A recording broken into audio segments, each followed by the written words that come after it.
A very good morning and many thanks for joining us on yet another edition of Political Spectrum. We're coming to you live on Spectrum Television. Hello from me. I am Raymond Ita. The course of campaigning continues ahead of the anticipated February 25 and March gubernatorial elections in Akwa Ibom State. The bulk of our discussion today will be focused on the outcome of the anticipated APC presidential rally, which took place at the Godswill International Stadium in Uyo yesterday. It was marred by a trade of words and tantrums by the APC presidential flag bearer Bola Ahmed Tinubu at the PDP flag bearer Atiku Abubakar, which even degenerated to derogatory remarks made about the Akwa Ibom State Governor, Mr. Udom, who responded with some level of measure in the course of the day. We revisit all those things later on Burning Stories. But when we come back from this short time out, we're going straight to political updates as we bring you a roundup of the latest, biggest political news stories and events making the rounds across the country. Stay with us. We'll be right back.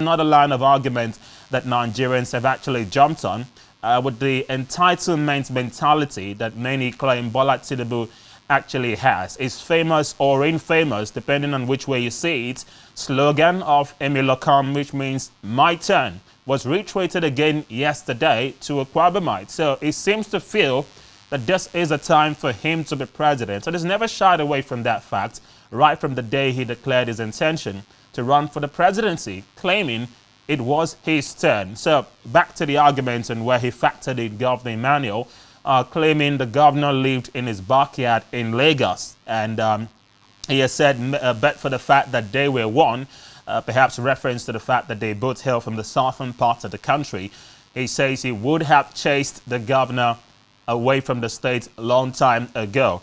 Well, where is all of this rhetoric coming from, aside trying to score cheap political points and win over votes and support? It's important to state here that the PDP has been largely the dominant party in Akwa Ibom State since 1999 to date. Even in the last two elections that have seen the APC win at the national level, they've been thoroughly beaten and floored in Akwa Ibom State. So how much would this comment help the APC in its ambition to win the February 25 post and at least get a good chunk of votes from Akwa Ibom State, and equally the March 11 gubernatorial post in the state? Now, it's important to note that the APC in Akwa Ibom has been engulfed in internal fracas and intricacies, a lot of them arising from the confusion as to who would be the party's flag bearer in the March 11 governorship poll. That seemed to have been settled when the Federal High Court's ruling upheld the candidacy of Obasanjo as the candidate of the party.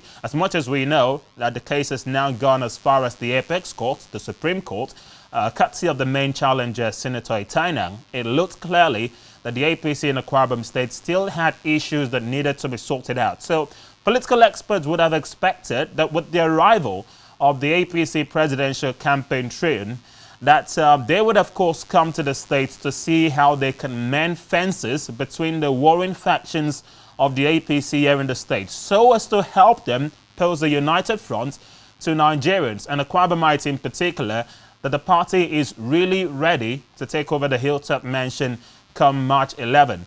But it seems like Tinubu's gaffes yesterday has not really helped, the APC in that regard, because many have said the fact that Tinubu could come all the way down here to insult the state governor means it was a direct insult on Akwa Ibomite.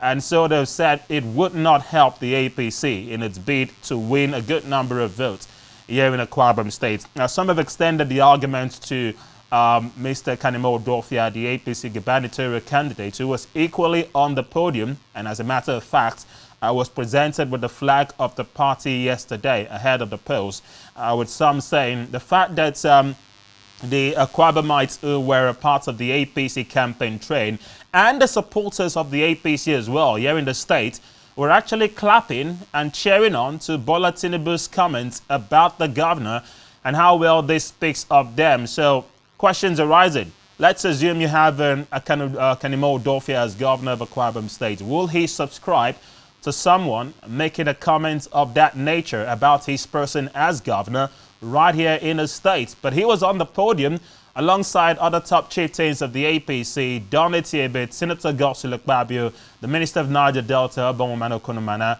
all applauding and cheering Tinubu when he made those comments about the governor. Well, as far as the governor's response is concerned, Governor Emmanuel did respond yesterday in the midst of his busy schedule, because we understand there was an event at the banquet hall of the government house yesterday where the governor sworn in some members of the State Civil Service Commission and other boards in the state.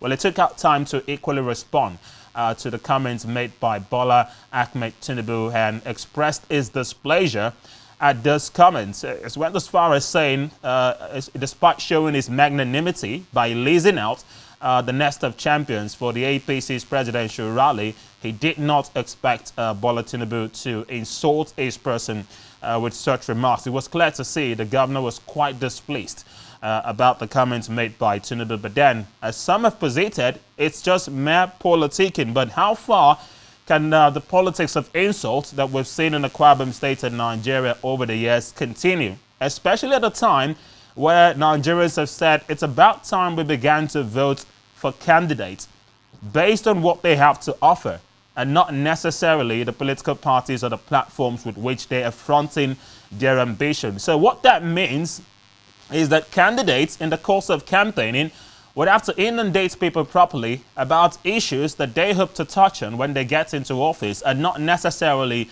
dwell on the character of their opponents going into the election. And that's why campaigning for the 2023 polls has been largely marred by character assassination of political opponents by political candidates in the lead up to those polls. As I did say earlier on, perhaps Bola Tinubu was only continuing with a trend that has seemed to be the norm in the past few weeks and months, because we've equally seen Atiku Abubakar of the PDP also throw such shades at Bola Ahmed Tinubu in the course of his campaigning. Several times, Atiku has described Tinubu as a drug dealer, has questioned his health status, and why Nigerians should not entrust him with a big mandate as being president for 4 or 8 years.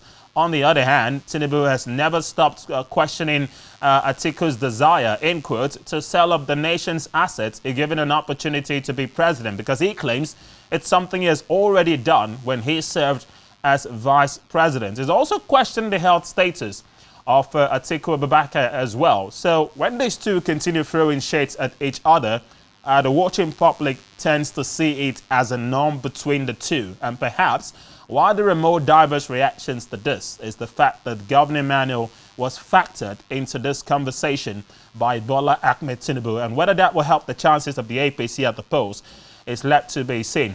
Anyway, stay with us. There's more background on this when we come back. We'll look at more insight into the rally yesterday and equally focus on the few times Bola Ahmed Tinubu had to tell Akwa Ibomites what he hoped to achieve in the event that they give him their votes for another 4 years. Stay with us. When we come back, Political Spectrum will continue.